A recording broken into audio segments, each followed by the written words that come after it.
বিসমিল্লাহির রহমানির রহিম। আসসালামু আলাইকুম এভরিওয়ান। ওয়েলকাম টু জুয়েল হোমি হল। অল ভিউয়ার সকলে কেমন আছেন? নিশ্চয়ই সবাই সুস্থ এবং ভালো আছেন।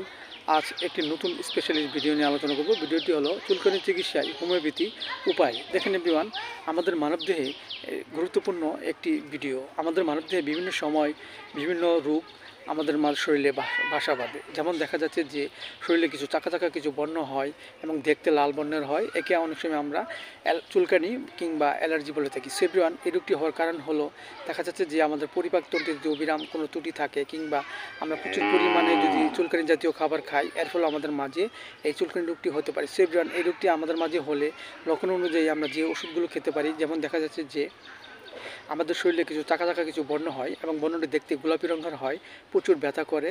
এসব লক্ষণে আমরা যে ওষুধটি খেতে পারি সেটা হলো অ্যাপেসমেলো 30। আমরা 2 ফোঁটা করে সকাল বিকাল 2 বার সেবন করতে পারি। আবার দেখা যাচ্ছে যে আমরা অবিরাম যদি পানিতে নেমে কাজ করি কিংবা সবসময় আমরা পানিতে কাজই করতে থাকি, এর ফলে যদি শরীরে কিছু চাকা চাকা কিছু বর্ণ হয়, প্রচুর চুলকায়, ব্যথা করে, সহজে সরতে চায় না, এসব লক্ষণে আমরা যে ওষুধটি খেতে পারি সেটা হলো রাস্টস 30। আমরা 2 ফোঁটা করে সকাল বিকাল 2 বার সেবন করতে পারি। পাশাপাশি আমরা হোমিওপ্যাথিক বায়োকেমিক বড়ি ফেরাম্পস 6-এর 4টি উপরে চিবি আমরা হালকা গরম কুসুম পানি সহ সকাল বিকাল 2 বার সেবন করতে পারি। এতে করে আমাদের মাঝে যে চুলকানি হওয়ার যে লক্ষণ বা কারণ সেগুলো আস্তে আস্তে দূর হয়ে যাবে এবং আমাদের মাঝে সুস্থবোধা ফিরে আসবে।